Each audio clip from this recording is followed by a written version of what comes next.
అందరికీ నమస్కారం. అంతర్గాం మండల్ తహసీల్దార్ తుమ్ రవీందర్ పటేల్ పైన SC/ST atrocity case Congress party నాయకుడు పెట్టిండని చెప్పి నిన్నటి పత్రికేయుల సమావేశంలో మాజీ ఎమ్మెల్యే కోరకంటి చందర్ గారు వ్యాఖ్యానించడం జరిగింది. ముందుగా అక్కడ ఏం జరిగిందో తెలుసుకొని మాట్లాడితే బాగుంటుంది. SC/ST అట్రాసిటీ కేసు పెట్టాలనే దురుద్దేశం మాకు లేదు. ఆ తూమ్ రవీందర్ పటేల్ అనే వ్యక్తి తహసీల్దార్గా పనిచేస్తూ గ్రామ పంచాయతీకి ప్రత్యేక అధికారిగా పనిచేస్తూ ఉన్నారు. ఆయనే జిల్లా గెజిటెడ్ ఉద్యోగుల సంఘం అధ్యక్షునిగా కొనసాగుతూ ఉన్నాడు. ఆయన కేవలం పటేల్ అనే అహంకారంతో వ్యవహరించే తీరు ప్రతి ఒక్కరికి తెలిసిందే. అది ఆయన నేను పటేల్ మాట నేను పటేల్ అని చెప్పుకునే వ్యవహారం ప్రతి ఒక్కరికి తెలుసు. మీరు కూడా గతంలో ఆయన ఇక్కడ రామగుండం తహసీల్దార్గా పనిచేసినప్పుడు కూడా మీరు ఏ విధంగా ఆయనను శిక్షించినో అది మీరు అర్థం చేసుకోవాలి. రామగుండం MROగా ఉన్నప్పుడు మీరు అప్పుడు శాసనసభ్యులుగా ఉన్నారు. ఆయన చేసిన పనితీరును మీరు గమనించి అది తొందరలోనే ఇక్కడికి వెళ్ళి పంపించారు. ఎందుకు పంపించారు అనే విషయానికి మీరు ఫస్ట్ జవాబు చెప్పాలి. అంటే SC/ST కేసు పెట్టద్దా? ఆయన దళితులను కించపరిస్తే మేము చూసుకుంటూ ఊరుకోవాలన్నా? అంటే దళితులను కించపరిస్తే మీకు సంతోషమా? ఆయన మీ సామాజిక వర్గానికి చెందిన అధికారి కనుక మీరు వత్తాసు పలుకుతూ ఉన్నారా? గుమ్మడికాయ దొంగలంటే భుజాలు తడుముకున్నట్టు ఆయన తూమ్ రవీందర్ పటేల్, నువ్వు చందర్ పటేల్. అంటే మీరు ఇద్దరు కలిసి దళితులను హింసించడం, దళితులను కించపరచడమే మీ ఉద్దేశమా? దళితులు అంటే సమాజంలో పనికిరాని వారా? మేము నిజాయితీగా మేము రాజకీయాలలో ఉన్నాం. మా తర్వాత మీరు రాజకీయ నాయకులుగా వచ్చిన వారు, మీ అనుచరులుగా మీరు 5 సంవత్సరాలు ఎమ్మెల్యేగా ఉన్నప్పుడు మా అంతర్గత మండలంలో మీ అనుచరులుగా ఉన్నవారు ఏ విధంగా మీ పరిపాలనలో భాగస్వాములు అయినో మేము ఈ రోజు వరకు కూడా మేము ఏ విధంగా పరిపాలనలో భాగస్వాములు అవుతున్నాం అనే విషయాన్ని మీరు తెలుసుకోవాలి. మీ అనుచరులుగా ఉన్నవారు ఆనాడు దందాలు చేసిరు, భూదందాలు చేసిరు, ఇసుక దందాలు చేసిరు, ఉద్యోగాల దందాలు చేసిరు. కానీ ఈరోజు మేము అటువంటి దందాలు ఏం చేస్తలేము. మేము నిజాయితీగా అభివృద్ధి కోసం మా నాయకుడు మక్కాన్ సింగ్ రాజ్ ఠాకూర్ ఎమ్మెల్యే గారు చేస్తున్న ప్రతి పనిలో భాగస్వాములమై ఆ అభివృద్ధిని ప్రజలకు తెలియజేసే విధంగా, ప్రజలకు ప్రభుత్వ సంక్షేమ పథకాలు అందే విధంగా మేము నిజాయితీగా పనిచేస్తున్నాం. ఆ క్రమంలో ప్రజా సమస్యల మీద MRO గారిని, తహసీల్దార్ గారిని ప్రశ్నిస్తే ఆయన ఇష్టం వచ్చిన రీతిలో ప్రవర్తిస్తూ నేనేంటో తెలుసా, నా కులం ఏందో తెలుసా, నీ కులం ఏందో నాకు తెలుసు, నువ్వంటే ఏందో తెలుసా అనే విధంగా ప్రవర్తించే తీరును మేము కంప్లైంట్ చేయకుండా చట్ట ప్రకారంగా రాజ్యాంగబద్ధంగా వ్యవహరించడం తప్ప మేము లేదంటే భౌతిక దాడిలో దిగమంటారా? భౌతిక దాడిలో దిగి చట్టాన్ని మా చేతిలో తీసుకునే ఉద్దేశం మాకు లేదు. మేము చట్టం ప్రకారం వ్యవహరించడం కనుకనే ఆయన తప్పును ఎత్తి చూపుతూ మేము ప్రభుత్వానికి, పోలీసు అధికారి యంత్రాంగానికి ఫిర్యాదు చేసినాం. ఆ విధంగా కేసు నమోదైంది. ఆ చట్ట ప్రకారం నడుస్తూ ఉన్నది. మీరు అంతర్గామంలో తహసీల్దార్ మీద కేసు నమోదుగా అయిన సంఘటన మరొక ముందు అని మాట్లాడితే దయ్యాలు వేదాలు వెళ్ళించినట్టు అని మీరు అన్నారు కదా, అది మీకే వర్తిస్తుంది. ఒక తహసీల్దార్ గారు, ఒక బాధ్యత గల ఒక రాజకీయ నాయకుడు అడిగిన ప్రశ్నకు జవాబు చెప్పకుండా ప్రజా సమస్యల మీద కులం పేరుతో దూషించడాన్ని మీరు ఏ విధంగా గమనిస్తూ ఉన్నారు? దానికి మీరు ఫస్ట్ జవాబు చెప్పాలి. రామగుండం పారిశ్రామిక ప్రాంతంలో కానీ, రామగుండం నియోజకవర్గంలో కానీ అత్యధికంగా దళితులు ఉన్న ప్రాంతం ఇది. ప్రతి పార్టీలో కూడా దళితులు కార్యకర్తలుగా, నాయకులుగా, క్రింది స్థాయి శ్రేణులుగా ఉన్నారు, ప్రథమ శ్రేణి నాయకులుగా కూడా ఉన్నారు. కానీ దళితుల పట్ల మీరు ప్రవర్తిస్తున్న తీరు, పటేల్ అనే అహంకారంతో, కుల వివక్షతో వ్యవహరించే తీరు ఏ విధమైన జవాబుదారీతనం అనే విషయాన్ని నేను ప్రశ్నిస్తూ ఉన్నా. నేను ఉరుమెట్ల రాజలింగం, నేను ఒక సీనియర్ నాయకుడిని. నేను అడిగిన ప్రశ్నకు మీరు జవాబు చెప్పాలి. తహసీల్దార్ మీద మేము ఉట్టుటే కేసులు పెట్టలేదు. ఆయన మీద కేసు పెట్టి మేము ఏదో బ్లాక్మెయిల్ చేసి రాజకీయంగా లబ్ధి పొందడమో లేకపోతే ప్రజల్లో సానుభూతి పొందే దురుద్దేశం మాకు లేదు. ఆయన వ్యవహరించిన తీరు పోలీస్ శాఖకు కానీ, ఇక్కడ పాత్రికేయులకు కానీ, పౌర సమాజానికి మొత్తానికి కూడా తూమ్ రవీందర్ పటేల్ అనే వ్యక్తి వ్యవహరించే తీరు, ఒక అధికారిగా వ్యవహరిస్తాడా, ఒక వ్యక్తిగా వ్యవహరిస్తాడా, ఒక శక్తిగా వ్యవహరిస్తాడా, ఒక కులతత్వంతో వ్యవహరించే వ్యక్తి, కులతత్వంతో వ్యవహరించే అధికారి అనే విషయాన్ని టోటల్గా ఈ పెద్దపల్లి జిల్లాలో ఉన్నటువంటి అధికార యంత్రాంగానికి అంతటికి కూడా ఆయన వ్యవహారం మొత్తం తెలుసు.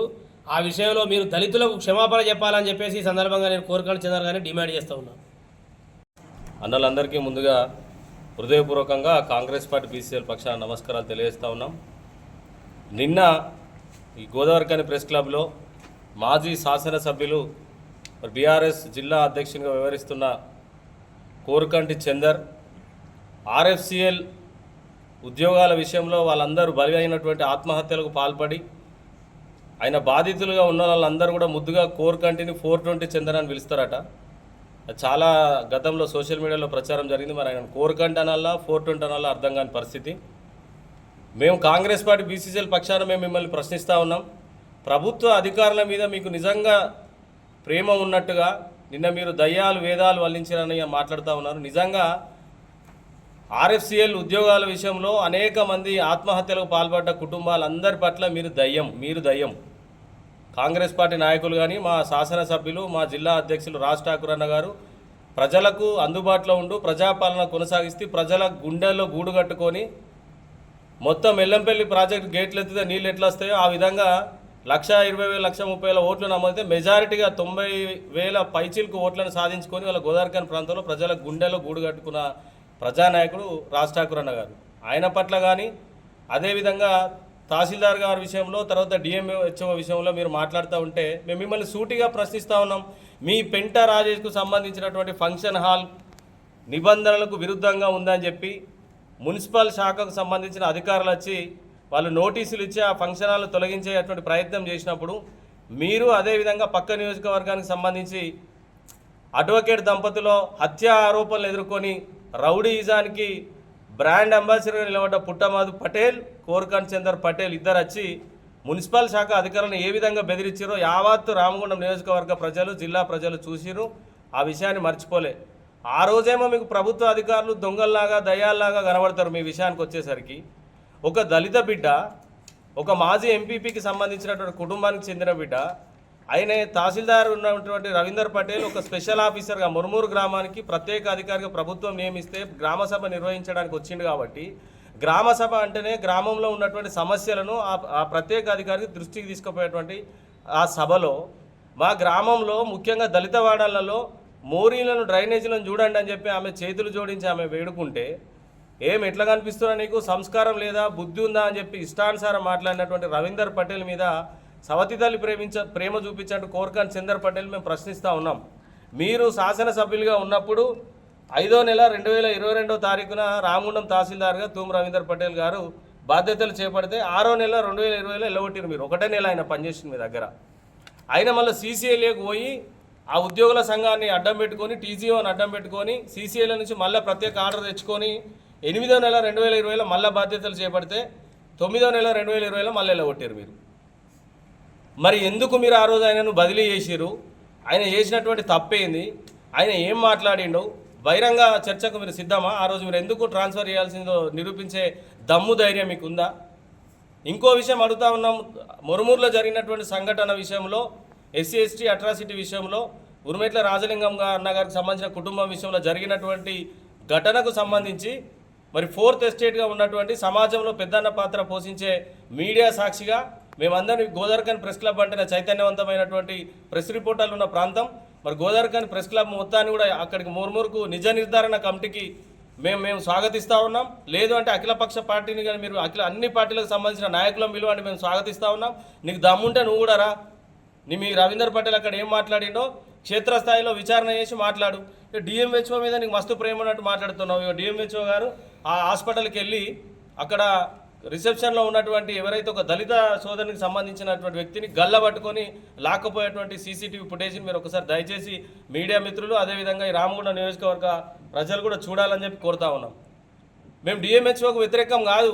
రామగుండం శాసనసభ్యులు మా రాజ్ ఠాకూర్ అన్న గారు ఏ రోజు కూడా ప్రభుత్వ అధికారులకు కానీ ప్రభుత్వ యంత్రాంగానికి కానీ వ్యతిరేకం కాదు. రాజ్ ఠాకూర్ అన్నగారు అంటేనే ఒక చరిత్ర ఉన్నది. హైదరాబాద్లో ఎవరైనా ప్రైవేట్ హాస్పిటల్లో పడితే ఈ ప్రాంతంలో ఉన్నటువంటి వాళ్ళు ప్రైవేట్ హాస్పిటల్కి పోతే ఆడ బిల్లులు తగ్గించకపోతే వాళ్ళని పీడిస్తే ప్రైవేట్ హాస్పిటళ్ళ పట్ల ఆయన ఏ విధంగా వివరిస్తాడో యావత్ రాష్ట్రానికి మొత్తం తెలుసు. మన ప్రాంతంలో ఉన్నటువంటి హాస్పిటల్లో ఆమె వచ్చి ఆ విధంగా ప్రయత్నం చేస్తున్నటువంటి సందర్భంలో మీరు ప్రొసీజర్ను ఫాలో అవ్వాలని చెప్పిరే తప్ప ఎక్కడ కూడా ఆమె విధులకు ఆటంకం కలిగించే ప్రయత్నం చేయలే. మరి మీరు మహంకాళ స్వామి గారు ఒక దళిత నాయకుడు కాబట్టి ఆయన పట్ల, ఉరుమెట్ల రాజలింగం అన్న గారు ఒక దళిత నాయకుడు కాబట్టి ఈయన పట్ల మరి నువ్వు రవీందర్ పటేల్కు సపోర్ట్ చేస్తున్నావు అంటే నువ్వు దళిత వ్యతిరేకగా యథా రాజా తదా ప్రజ అన్నట్టు దళితుని ముఖ్యమంత్రిని చేస్తా అని చెప్పి ఓట్లు దండుకొని కేసీఆర్ దళితులను మోసం చేస్తే నేనే రాజు నేనే మంత్రి సినిమాను తలపించే విధంగా సెంటిమెంట్ ఉపయోగించుకొని ఎమ్మెల్యేగా గెలిచిన తర్వాత నువ్వు ఎంతమంది దళితులకు న్యాయం చేసినావో నువ్వు చెప్పాల్సిన అవసరం ఉన్నది. మురుమూరులో జరిగిన సంఘటనల మీద బహిరంగ విచారణ కానీ అఖిలపక్ష కమిటీకి కానీ నిజ నిర్ధారణ కమిటీ వేసి దమ్ముంటే నీకు నిరూపించే దమ్ముంటే రమ్మని చెప్పి మేము మిమ్మల్ని బహిరంగ సవాల్ విసురుతా ఉన్నాం. అదేవిధంగా రామగుండం నియోజకవర్గ శాసనసభ్యులు ఉద్దేశించి ఏదో జాఫర్ యుగం అది అని మాట్లాడారట. ఇదే మమతా హాస్పిటల్లో నయీం ప్రధాన అంచుడైన పాశం శ్రీనివాస్ని తీసుకొచ్చి చికిత్స చేయించినప్పుడు ఆ రోజు ఇదే పెద్దన్న పాత్ర పోషించే పేపర్లలో తాటికాయ అక్షరాలతో పేపర్లో వార్త వచ్చిన తర్వాత యుద్ధ ప్రాతిపదికన ఇక్కడి నుంచి తరలించినవు. రౌడీ చరిత్ర నీకున్నది. తెలంగాణ రాష్ట్రాన్ని భ్రష్టు పట్టించిన నయీం ముఠా సభ్యులు అనే ఆరోపణలు నీపైన ఉన్నాయి. ఇట్లా చెప్పుకుంటూ పోతే అనేక విషయాల మీద మాట్లాడితే దమ్ముంటే రమ్మని చెప్పి మేము సవాలు విసురుతా ఉన్నాం.